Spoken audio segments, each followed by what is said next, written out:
आज हम बात करेंगे उत्तर प्रदेश की राजनीति और प्रशासन में चल रही एक बहुत बड़ी साजिश की, जो अब सीधे जनता के सामने आ चुकी है। जहाँ एक तरफ सरकार भ्रष्टाचार की जाल बिछा रही है, वहीं दूसरी ओर कुछ सच्चे अधिकारियों और पत्रकारों पर दबाव डालकर उन्हें दबाव देने की कोशिश की जा रही है। जी हाँ, उत्तर प्रदेश की योगी सरकार, जिसे खुद राम राज्य का मॉडल बताया जाता है, आज भ्रष्टाचार के काले बादल के नीचे है। सीनियर आईएएस अधिकारियों के खिलाफ जांच पड़ताल, निलंबन, तबादले और अब एक विशेष मीडिया सेल की शुरुआत ने इस बात को और भी गंभीर बना दिया है कि कहीं कोई बड़ी गड़बड़ी तो नहीं होने जा रही। आइए विस्तार से समझते हैं आखिर क्या है ये पूरा मामला। उत्तर प्रदेश में भ्रष्टाचार का गढ़, सीनियर अधिकारियों पर शिकंजा। उत्तर प्रदेश में भ्रष्टाचार कोई नया मुद्दा नहीं, लेकिन हाल ही में जो खुलासे हो रहे हैं वो इस पूरे प्रशासनिक तंत्र की रीढ़ हिला देने वाले हैं। सीनियर आईएएस अधिकारी मृत्युंजय कुमार का नाम इस भ्रष्टाचार के मामले में लगातार सामने आ रहा है। इसके खिलाफ कई गंभीर आरोप लगे हैं, जिसमें अधिकारी फंड के दुरुपयोग और रिश्वतखोरी की जांच चल रही है।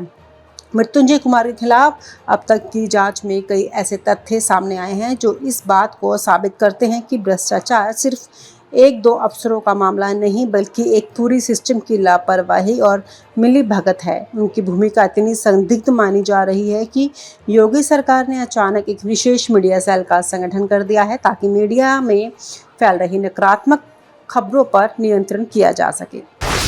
मीडिया सेल की शुरुआत, सच को दबाने की सरकार की नई चाल। अब भ्रष्टाचार के आरोप लगातार बढ़ते चले जा रहे हैं और लोग सवाल पूछ रहे हैं। तब सरकार ने मीडिया सेल का गठन किया। ये मीडिया सेल ठीक उसी समय अस्तित्व में आया जब एक पत्रकार और उनकी पत्नी ने भ्रष्टाचार को उजागर करने के बाद आत्महत्या की कोशिश की। ये मीडिया सेल लोगों को समझाने, प्रचार करने और सवाल पूछने वालों को दबाने का नया हथियार बन गया है। सरकारी बयान सीधे सोशल मीडिया और टीवी चैनलों तक पहुंचने का काम यह सेल कर रहा है, ताकि विपक्षी सवाल दब जाएं और जनता तक असली तस्वीर ना पहुंचे। लेकिन सवाल उठता है कि क्या सच्चाई को दबाकर भ्रष्टाचार के तानाशाहों को बचाया जा सकता है? पत्रकार दंपत्ति की आत्महत्या की कोशिश, एक डरावनी कहानी। उत्तर प्रदेश में भ्रष्टाचार की कहानी का एक कड़वा सच भी है। एक जुझारू पत्रकार और उनकी पत्नी, जो भ्रष्टाचार के खिलाफ आवाज उठाते थे, उन पर इतना दबाव बनाया गया कि दोनों ने जहर खाकर अपनी जान देने की कोशिश की। यह मामला मीडिया में ज़्यादा नहीं छप पाया, क्योंकि जिसे सच बताना था उसी को दबाने की कोशिश हुई। इन दोनों की ज़िंदगी खतरे में है, लेकिन उनके जख्म न केवल शारीरिक है, बल्कि उनके संघर्ष की लड़ाई अभी भी बाकी है। ये घटना साफ कर देती है कि उत्तर प्रदेश में सच बोलना कितना महंगा पड़ता है। 33 आईएएस और 41 पीसीएस अधिकारियों के तबादले, क्या कोई छुपा रहा है सच? योगी सरकार ने हाल ही में 33 आईएएस और 41 पीसीएस अधिकारियों का तबादला किया है। सामान्य तौर पर तबादले होते रहते हैं, लेकिन इस बार ये तबादले भ्रष्टाचार की जांच से जुड़े हैं।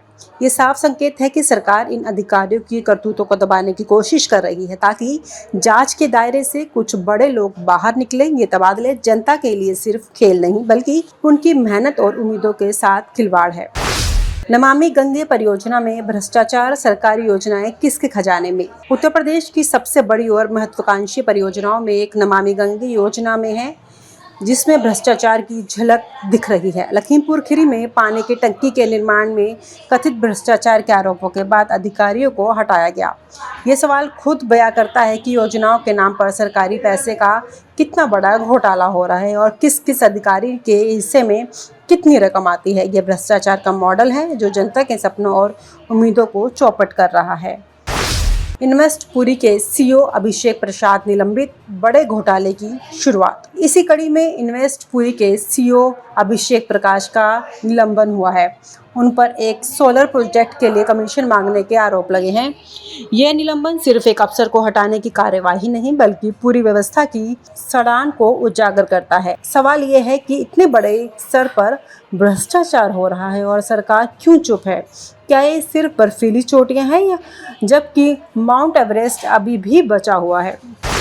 योगी सरकार की जीरो टॉलरेंस नीति कितनी असरदार? योगी आदित्यनाथ सरकार के जीरो टॉलरेंस यानी सख्त कार्रवाई नीति को बड़ा हथियार बताया था, लेकिन ये सारे भ्रष्टाचार के खुलासे इस नीति की सच्चाई पर भारी सवाल उठाते हैं। जब सबसे बड़े अधिकारी खुद घोटालों में लिप्त हों, तो आम आदमी से क्या उम्मीद की जा सकती है? योगी सरकार की ये नीति सिर्फ बयानबाजी साबित हो रही है। भ्रष्टाचार रोकने के नाम पर अब सिर्फ जांचें शुरू हो रही हैं, लेकिन सच्चे अपराधी आज भी खुलेआम घूम रहे हैं। मुख्यधारा मीडिया की चुप्पी क्यों नहीं दिखा रही सच्चाई? उत्तर प्रदेश के इस घोर भ्रष्टाचार के बीच मुख्यधारा की मीडिया ने आम जनता को खबरों से वंचित रखा है। हर चैनल और अखबार टीआरपी और व्यूअरशिप के पीछे दौड़ रहा है। सवाल पूछने वाले पत्रकार दबाए जाते हैं, लेकिन ऐसे में मुद्दों पर मौन रहना भी कहीं ना कहीं सत्ता में मिलीभगत की निशानी है। क्या सच के लिए आवाज उठाना अब अपराध बन गया है?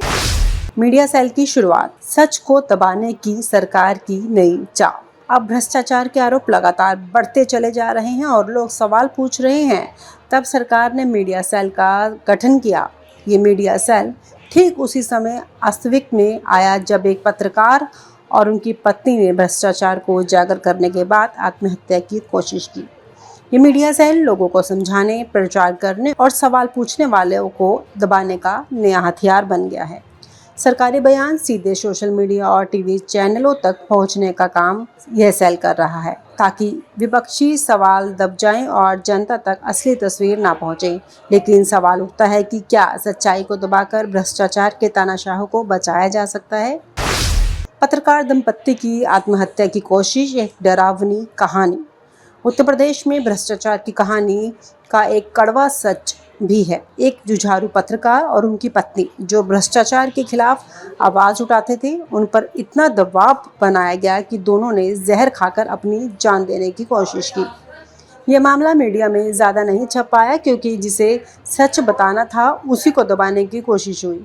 इन दोनों की ज़िंदगी खतरे में है, लेकिन उनके जख्म न केवल शारीरिक है बल्कि उनके संघर्ष की लड़ाई अभी भी बाकी है। ये घटना साफ कर देती है कि उत्तर प्रदेश में सच बोलना कितना महंगा पड़ता है।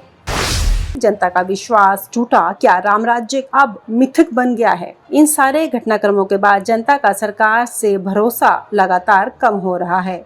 वो जो राम राज्य का सपना देखने आई थी, अब उसे सिर्फ एक बड़ी धोखा समझ रही है।